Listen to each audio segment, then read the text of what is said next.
पर बड़ी तबाही का साया मंडरा रहा है। हालात हर घंटे और भयावह हो रहे हैं। वजह भी उतनी ही भारी है। एक और ईरान ने 21,000 जासूस पकड़कर इजराइल को सीधी चुनौती दे दी है। इनमें से कई पर सैन्य ठिकानों और सरकारी इमारतों की जासूसी के आरोप हैं। तेहरान इसे अपनी सबसे बड़ी खुफिया जीत बता रहा है, लेकिन इस कदम ने यूरोप का अलार्म बजा दिया है। फ्रांस, ब्रिटेन और जर्मनी अब एकजुट होकर मैदान में उतर आए हैं। तीनों देशों के त्रिकोण ने ईरान को अगस्त के अंत तक परमाणु बातचीत में लौटने का अल्टीमेटम दिया है, वरना पुराने अंतर्राष्ट्रीय प्रतिबंध फिर से लागू कर दिए जाएंगे। ये वही प्रतिबंध है जो हथियारों की खरीद से लेकर तेल के निर्यात तक सब कुछ रोक सकते हैं। और अगर यह घेरा कस गया तो पश्चिम एशिया का तनाव सीधे महायुद्ध के नए मोर्चे में बदल सकता है। यह रिपोर्ट देखिए।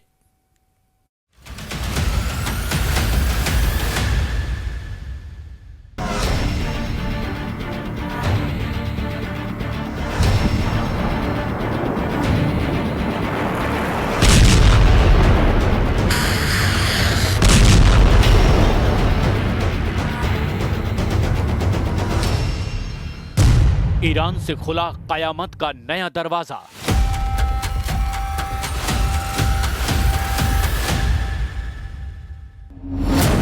इजराइल के हजारों जासूस ईरान के शिकंजे में।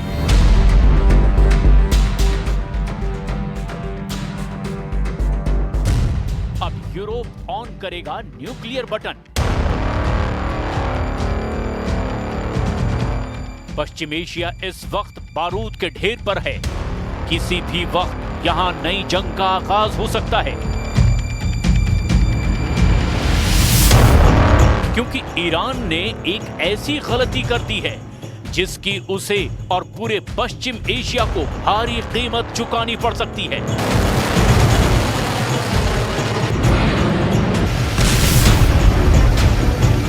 यह गलती है 21,000 इजरायली जासूसों की गिरफ्तारी की। यह गलती है इजराइल को सीधे चैलेंज करने की। यह गलती है यूरोप की 3 बड़ी ताकतों से टकराने की। और इसका अंजाम ईरान के लिए किसी बड़े खतरे के अलार्म से कम नहीं है। इसीलिए सबसे पहले समझते हैं कि जासूसों की गिरफ्तारी वाली कहानी आखिर क्या है और ईरान के इस एक्शन पर असर क्या हो सकता है।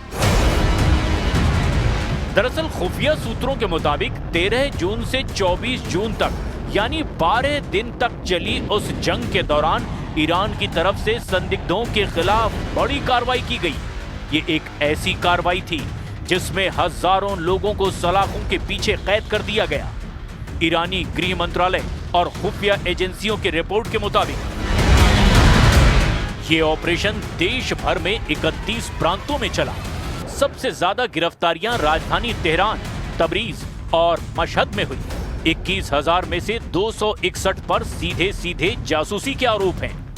ईरान का दावा है इनमें से ज्यादातर इजरायली खुफिया एजेंसी मोसाद से जुड़े थे।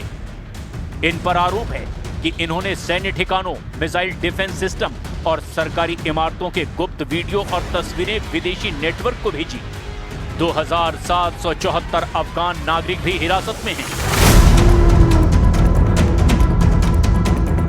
ईरान कहता है कि इनमें से कुछ को इजराइल ने फील्ड एजेंट के तौर पर भर्ती किया था। बाकी हजारों लोग अवैध फिल्मांकन, साइबर फ्रॉड और फर्जी दस्तावेजों के आरोप में पकड़े गए। ईरानी सुरक्षा बलों ने 1,000 से ज्यादा चेक पॉइंट बनाए, शहरों और बॉर्डर इलाकों में ड्रोन से निगरानी की, जिसका असर ये हुआ कि लोगों से मिली टिप्स यानी सीक्रेट इंफॉर्मेशन में 40% तक इजाफा हुआ।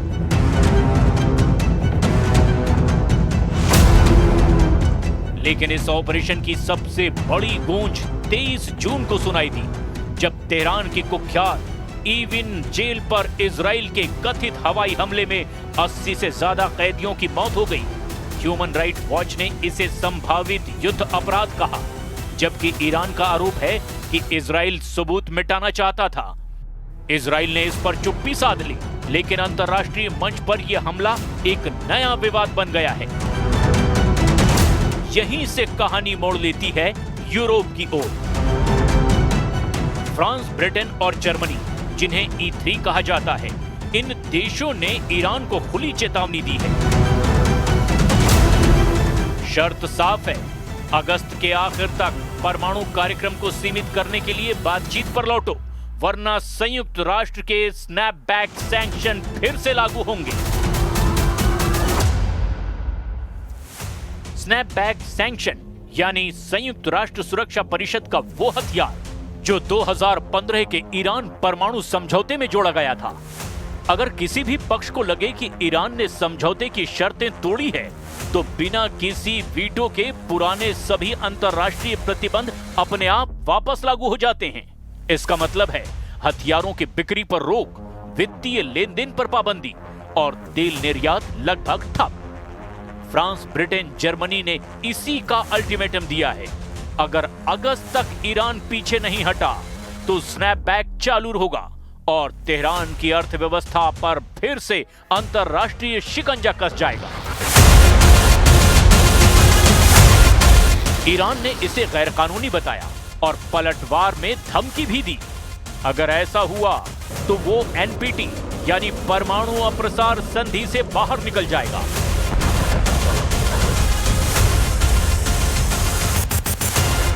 इस धमकी का मतलब है ईरान के पास फिर कोई अंतर्राष्ट्रीय रोक नहीं रहेगी और वो हथियार स्तर पर यूरेनियम बनाने की ओर बढ़ सकता है।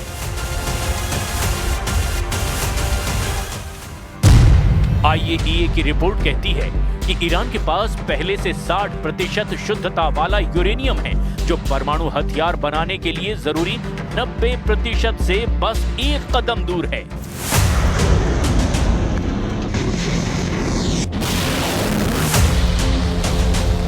यूरोप का डर यही है कि अगर ये सीमा पार हुई तो पश्चिम एशिया में एक नया परमाणु संकट फट पड़ेगा। हालात और चुनौती भरे इसीलिए हैं क्योंकि ईरान अकेला नहीं है, उसके साथ रूस और चीन की नजदीकी बढ़ रही है और दोनों ही देश पश्चिमी प्रतिबंधों को कमजोर करने में मदद कर सकते हैं। दूसरी तरफ नेटो के कुछ रणनीतिकार खुले तौर पर कह रहे हैं कि अगर ईरान ने अपनी परमाणु महत्वाकांक्षाओं पर ब्रेक नहीं लगाया तो सैन्य विकल्प पर मुहर लगाई जा सकती है। इसीलिए इस गिरफ्तारी ऑपरेशन ने सिर्फ जासूसों को सलाखों के पीछे नहीं डाला, इसने पूरे क्षेत्र को परमाणु टकराव के किनारे ला खड़ा किया है। तेहरान इन गिरफ्तारियों को भले ही बड़ी जीत मान रहा है, लेकिन उसका खतरा भी उतना ही बड़ा है। ईरान का ये दांव, जिसमें उसने 21,000 कथित इजरायली जासूसों को पकड़ने का दावा किया है, अब एक भू राजनीतिक जाल में फंसता दिख रहा है। एक तरफ तेहरान इसे राष्ट्रीय सुरक्षा की सबसे बड़ी जीत के रूप में पेश कर रहा है, तो वहीं दूसरी तरफ पश्चिमी देश इसे आक्रामक और अस्थिर करने वाला कदम मान रहे हैं, क्योंकि इस गिरफ्तारी अभियान ने सिर्फ इजराइल को नहीं बल्कि पूरे पश्चिमी ब्लॉक को चुनौती दी है।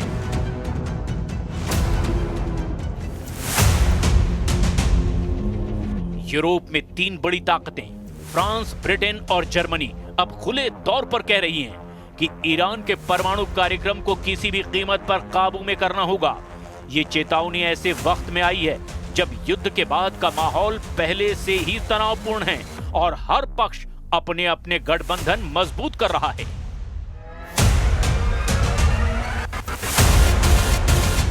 ईरान की रूस और चीन के साथ बढ़ती नजदीकी ने पश्चिम के शक को और गहरा कर दिया है। रूस पहले ही ईरान को ड्रोन तकनीक और मिसाइल डिफेंस सिस्टम में मदद दे चुका है, जबकि चीन ने हाल में ही ऊर्जा आपूर्ति और निवेश के बड़े समझौते किए हैं।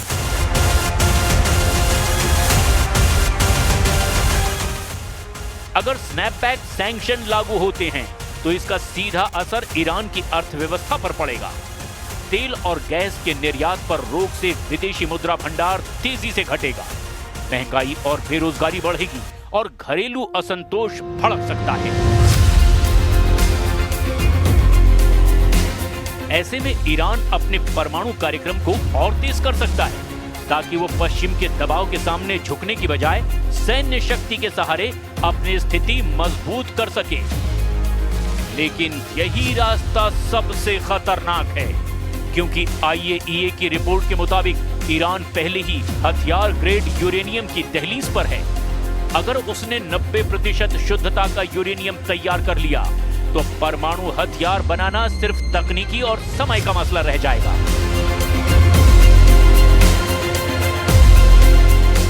यूरोप और नेटो के रणनीतिकार इसे रेड लाइन मानते हैं और कई रक्षा विश्लेषक मानते हैं कि अगर ये रेखा पार हुई तो सैन्य हमला हो सकता है।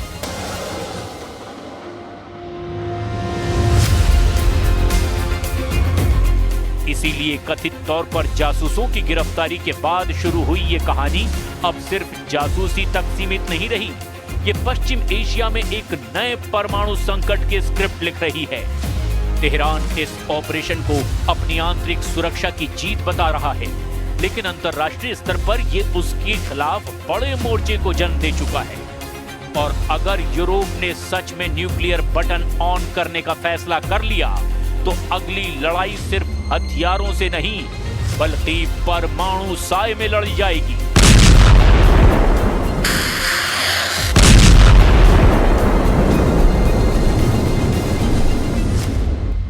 ईरान की उल्टी गिनती शुरू हो चुकी है।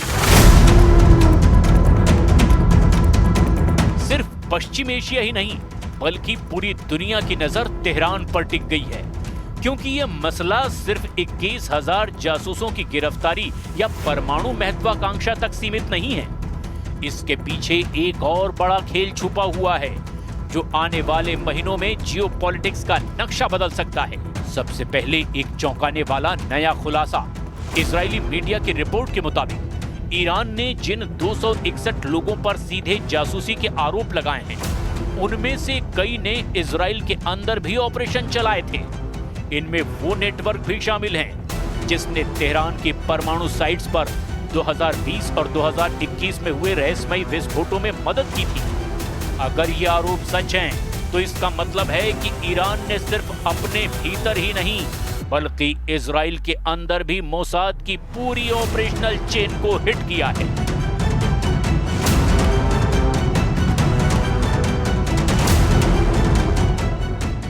दूसरी तरफ फ्रांस, ब्रिटेन और जर्मनी का अल्टीमेटम महज डिप्लोमेटिक बयान नहीं। यूरोपीय खुफिया सूत्रों के मुताबिक E3 देशों ने पहले ही नेटो के सैन्य कमांड के साथ में प्री एम्प्टिव स्ट्राइक के सिमुलेशन पूरे कर लिए हैं।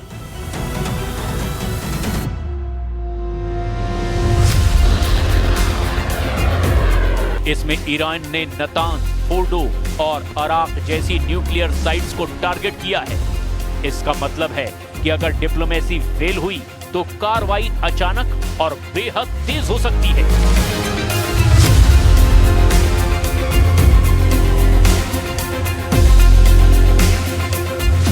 इस बीच अमेरिकी think tank institute for science and international security का दावा है कि ईरान के पास पर्याप्त 60% शुद्धता वाला यूरेनियम है, जिसे महज 12 से 14 दिन में हथियार ग्रेड में बदला जा सकता है।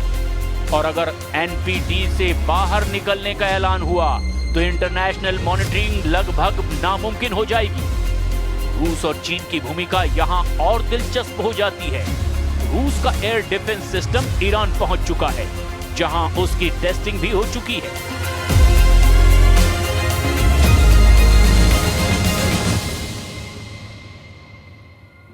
जबकि बीजिंग ने संकेत दिया है कि वो ईरान से तेल खरीदना किसी भी पश्चिमी प्रतिबंध के बावजूद जारी रखेगा।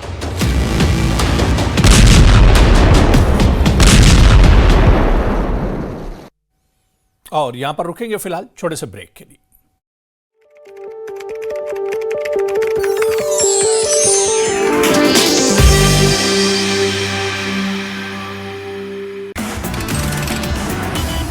जीएसटी पर पीएम मोदी के ऐलान के बाद सूत्रों के हवाले से खबर, सरकार का जीएसटी में 4 की जगह 2 सैलाब का प्रस्ताव। अब सिर्फ 5% और 18% के रहेंगे 2 सैलाब। तंबाकू, पान मसाला पर 40% जीएसटी का प्रस्ताव। नए प्रस्ताव को दिवाली से पहले लागू करने की तैयारी है। दिल्ली में बीजेपी अध्यक्ष जेपी नड्डा के आवास पर हुई बड़ी बैठक। अमित शाह, राजनाथ सिंह इस दौरान मौजूद रहे। उपराष्ट्रपति उम्मीदवार के लिए 17 अगस्त को हो सकती है बीजेपी पार्लियामेंट्री बोर्ड की बैठक। दिल्ली में हुमायूं की मकबरे की दीवार गिरी, हादसे में 6 लोगों की मौत हो गई है। प्रशासन का आरोप, एएसआई साइट पर अवैध रूप से रह रहे थे लोग। श्री कृष्ण जन्माष्टमी पर मथुरा से लेकर द्वारका तक उत्साह और उमंग। देश भर के मंदिरों में भक्तों की भारी भीड़। महाराष्ट्र में दही हांडी की मटकी फोड़ने की होड़। अमेरिका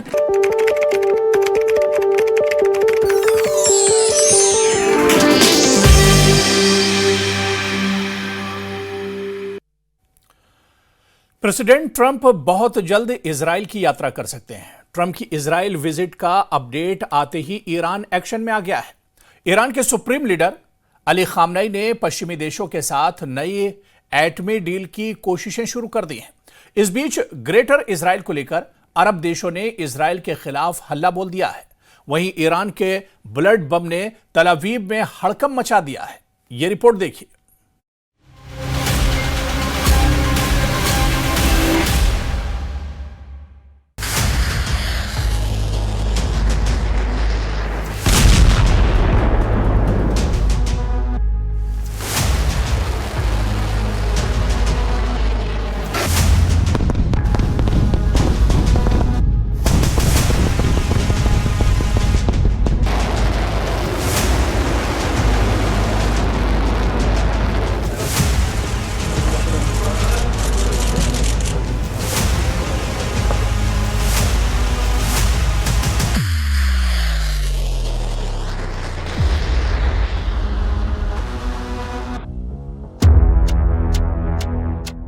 क्या ईरान ने नर्व एजेंट एक्टिव कर दिया है?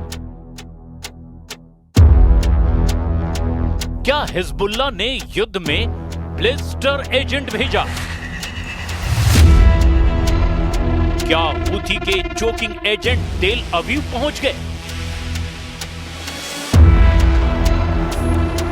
हमास क्या ब्लड एजेंट से जीतेगा युद्ध?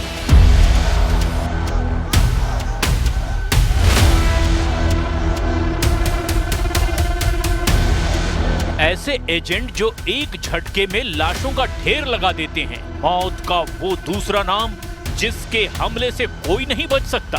खाड़ी युद्ध में अचानक हर किसी की जुबान पर इनके नाम चढ़ गए हैं, वो भी इजराइल की तबाही और हार का हथियार बताकर। जिस इजराइल ने ईरान की आग उगलती मिसाइलें, हिजबुल्लाह के खूनी लड़ाके, हूथी की रॉकेट आर्मी, हमास के आत्मघाती दस्तों को धुन डाला।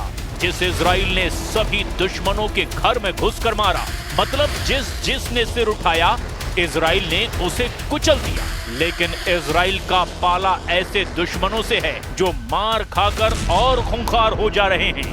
अब तक बारूदी हथियारों से युद्ध लड़ रहे लड़ाका ग्रुप्स ने सबसे भयानक युद्ध का ट्रेलर दिखाया है। ऐसा युद्ध जिसमें बम बारूद से ज्यादा विनाश हो सकता है।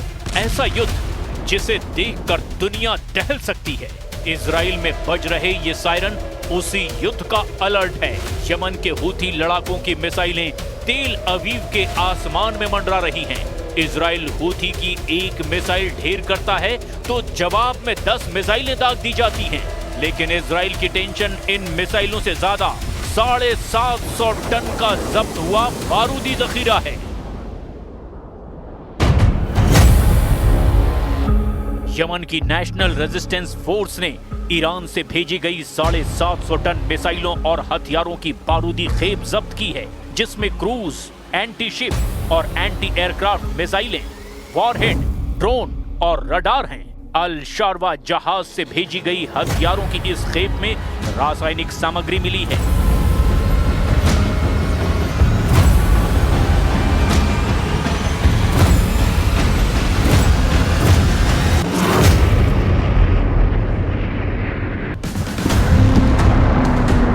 तो क्या ईरान समर्थित लड़ाका ग्रुप केमिकल हथियारों से इजराइल को दहलाने के लिए रेडी हैं? क्या होगा जब केमिकल युद्ध शुरू होगा?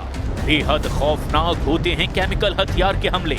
ईरान इराक युद्ध में हल्ला अफजा नरसंहार इसे कुछ हद तक बता पाया है। जब हल्लाअफ़ज़ा शहर पर मस्टर्ड गैस और नर्व्स एजेंट के हमले में कुछ ही सेकंड में 5000 लोग मारे गए थे।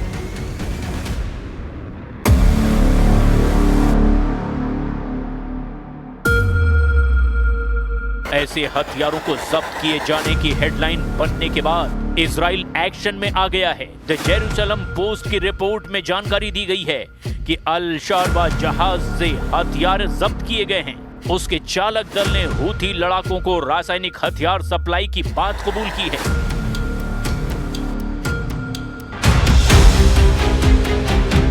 पूछताछ में यह भी पता चला कि ईरान से जिबूती के रास्ते जनरेटर, ट्रांसफार्मर, एयर पंप के ट्रांसपोर्ट की आड़ में हथियारों की सप्लाई लेबनान के हिजबुल्लाह लड़ाकों को लंबे वक्त से की जा रही थी। लेबनान से हूथी फाइटर्स को बार हथियारों की शिपमेंट भेजी जा चुकी है। हालांकि अब तक ये साफ नहीं हो पाया है कि केमिकल हथियार मिसाइलों में इस्तेमाल होने वाले रासायनिक हैं या नहीं। लेकिन अगर ये केमिकल वेपन हैं, तो इजराइल के लिए सबसे बड़ा खतरा है। नेतन्याहू की मुश्किलें इतनी भर नहीं हैं। अरब अलायंस इजराइल के खिलाफ गोलबंदी करके धमकी देने लगा है। पीएम नेतन्याहू ने जब से ग्रेटर इजराइल बनाने की बात कही है, महायुद्ध का काउंटडाउन शुरू हो चुका है।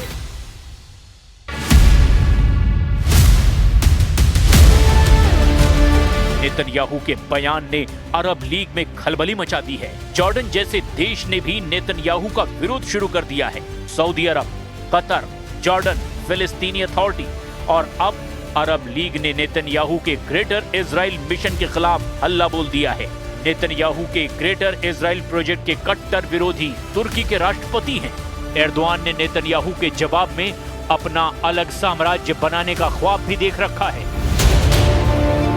एक तरफ नेतन्याहू का ग्रेटर इजराइल प्रोजेक्ट है और दूसरी तरफ है एर्दोआन का ऑटोमन साम्राज्य का ख्वाब। और इन दोनों इंटरनेशनल साजिशों को लेकर इस वक्त 2025 की सबसे बड़ी टक्कर होती नजर आ रही है। Suriye'nin parçalanmasına hangi kisveyle olursa olsun üniter yapısının bozulmasına rıza göstermeyiz. Bu konuda bir risk görürsek gerekli adımları süratle atarız. Netanyahu ने जब पहली बार ग्रेटर इजराइल को लेकर अपने इरादे जाहिर किए, तभी पूरे तुर्की में कोहराम मचा था। सबसे ज्यादा तनाव में तुर्की के राष्ट्रपति रेजिप ताइप एर्दोआन आए थे। एर्दोआन लगातार वही वीडियो देख रहे जिसमें हेलीकॉप्टर से उतरने के बाद नेतन्याहू उस पहाड़ पर पहुंचे जिसको कहा जाता है जबल अल शेख, यानी शेख का पहाड़। सीरिया की ऊंची चोटी को इजराइल में माउंट हेरमोन कहा जाता है। सीरिया में शेख के पहाड़ पर पहुंचकर नेतन्याहू बता चुके हैं अब अपना सीरिया पर कब्जे वाला उनका प्लान क्या है। אני פה בשיח חרמון עם שר הביטחון, הרמטכ"ל, אלוף פיקוד צפון, ראש השב"כ ומפקדים בכירים. אנחנו פה בחיתוך מצב כדי להחליט על היערכות ישראל במקום החשוב הזה עד שימצא סידור אחר שמבטיח את ביטחון ישראל. एर्दोआन की बड़ी ख्वाहिश है कि अखंड तुर्की बनाया जाए, सीरिया के उन इलाकों पर कब्जा किया जाए जो ऑटोमन साम्राज्य के दौरान उनकी जद में रहे हैं। इसमें सीरिया के इदलिब, अलेप्पो, दमिश्क और रक्का जैसे शहर भी शामिल हैं, जिन पर एर्दोआन की नजरें गड़ी हुई है। ये चारों शहर इस वक्त एर्दोआन के एजेंडे में हैं और लगता है कि सीरिया के इन शहरों के लिए तुर्की अब इजराइल के खिलाफ फिलिस्तीन वाला मोर्चा भी बंद करने के लिए तैयार है। क्या एर्दोआन का ये रवैया फिलिस्तीन के सबसे बड़े समर्थक ईरान और सीरिया के बीच युद्ध करा सकता है? क्या ये युद्ध वर्ल्ड वॉर में तब्दील हो सकता है? ये सवाल बार बार अब उठने लगे हैं। तुर्की की नीयत साफ नहीं है, ये बात ईरान बहुत अच्छी तरह से जानता है। एर्दोआन अपनी पार्टी के एक सम्मेलन में ये कह चुके हैं कि पहले विश्व युद्ध के बाद अगर अलग तरीके से सीमांकन होता तो अलेप्पो, दमिश्क, इदलिब और रक्का तुर्की में होते। पहले विश्व युद्ध में ऑटोमन साम्राज्य का नक्शा देखिए। पूरा लेबनान, फिलिस्तीन, सीरिया और इराक का बड़ा हिस्सा, यहाँ तक कि पश्चिमी और पूर्वी सऊदी अरब तक ऑटोमन एम्पायर तक फैला हुआ था। इसीलिए मैप देखकर एर्दोआन की कसक रह रहकर बाहर आती है। जबकि ये नक्शा देखकर सऊदी अरब भी चौकन्ना हो गया है।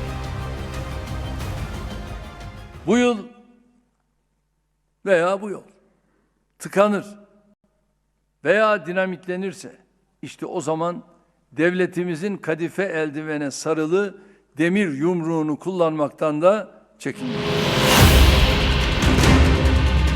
बशर अल असद की सरकार गिराए जाने के बाद सीरिया में तुर्की को दबदबा बढ़ाने का बड़ा मौका मिल गया था, लेकिन सीरिया में तुर्की का दायरा बढ़ने का सबसे बड़ा फायदा इजराइल को हुआ, क्योंकि सीरिया में सबसे ऊंचे शेख के पहाड़ पर भी नेतन्याहू के कदम पड़ गए। नेतन्याहू का ये वीडियो देखकर ईरान भी बहुत ज्यादा तनाव में आया, क्योंकि लेबनान तक उसकी पहुंच अब पूरी तरह कट चुकी है।